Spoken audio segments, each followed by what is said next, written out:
जनाब इज़्ज़त Moab pastor professor Tony Williams साहब आपकी खिदमत में सलाम पेश करता हूँ।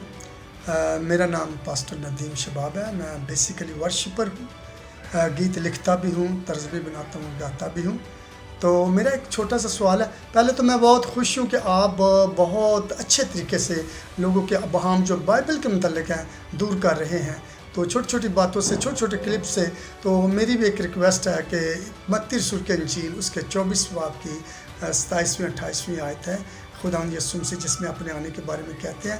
मगर मेरा क्वेश्चन बनता है कि लिखा है जहाँ मुर्दार है वहाँ गिद्ध भी जमा हो जाएंगे। ये गिद्ध कौन है, मुर्दार कौन है, और खुदावंद यीशु मसीह ने किसको किससे तशबीह दी है, ये काइंडली ज़रा क्लियर कर दीजिएगा। और इसके साथ साथ और भी बातें हैं, लेकिन वो बात मैं ज़रूर आपसे पूछूंगा। God bless you. ज़रूर ये बात मेरी अपने ज़हन में रखिएगा और जल्दी जल्द मुझे जवाब दीजिएगा। God bless you. बाय।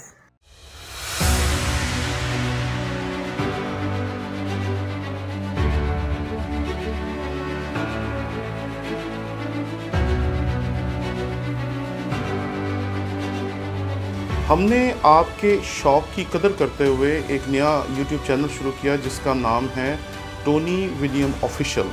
इस पे हमने कोशिश की कि अपने तमाम कोर्सेज जो पिछले 15 साल में हम पढ़ाते रहे हैं वो डाल सकें ताकि आप उससे बेहतर तौर पर सीख सकें।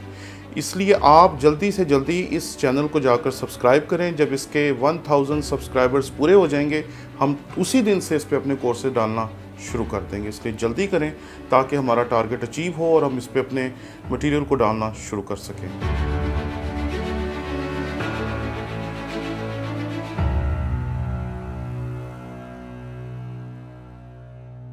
जी पास्टर नदीम शबाब साहब, मैंने आपका सवाल सुन लिया है। आपने मत्ती की इंजील उसके 24वें बाब की 27वीं और 28वीं आयत के बारे में बात की।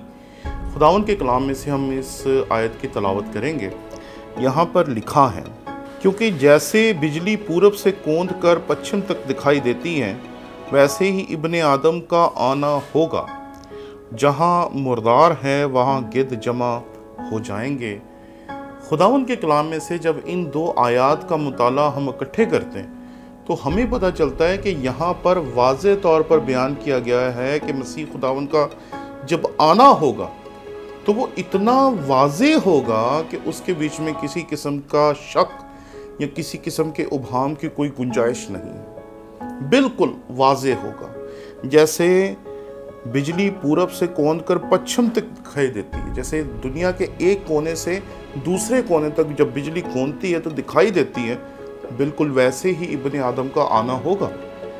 और उसके बाद एक दूसरा मुहावरा हमारे सामने पेश किया जाता है जो दरअसल यहूदी मुआशरे में बोला जाता था, लेकिन हमारे मुआशरे के लिहाज से ये थोड़ा सा फ़र्क किस्म का मुहावरा है। यहाँ पर लिखा है कि जहाँ मुर्दार है वहाँ गिद्ध जमा हो जाएंगे, यानी कि जिनकी अदालत होनी है वो छुप नहीं सकेंगे।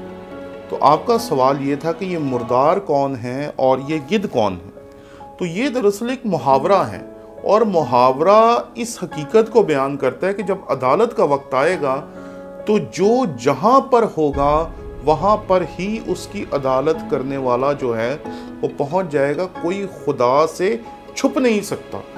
लेकिन ये अल्फाज जो हैं हमारे मुआशरे के मुताबिक थोड़े से सख्त हैं, इसलिए इनको मानना या इनको समझना हमारे पाकिस्तानी जहन के लिए शायद मुश्किल है। लेकिन इसको अगर आप ये कदीम मुहावरे के तौर पर लेंगे तो आपको समझ आ जाएगी कि जैसे पिछला मुहावरा है जिसमें लिखा है जैसे बिजली पूरब से कौंध कर पश्चिम तक दिखाई देती है वैसे ही इब्ने आदम का आना होगा। तो जैसे बिजली के कौंधने का एक मुहावरा इस्तेमाल किया गया है, उसी तरीके से ये दूसरा मुहावरा यहाँ पर इस्तेमाल किया गया है, जहाँ मुर्दार है वहाँ गिद्ध जमा हो जाएंगे। यानी कि जब अदालत का वक्त आएगा तो खुदा से, उसके फरिश्तों से और अदालत से कोई शख्स छुप नहीं सकेगा। जो जहाँ जहाँ होगा वहाँ से उसको निकाल लिया जाएगा ताकि उसकी अदालत की जा सके।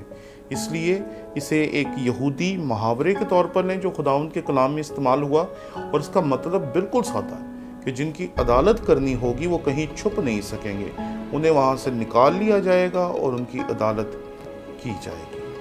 शुक्रिया।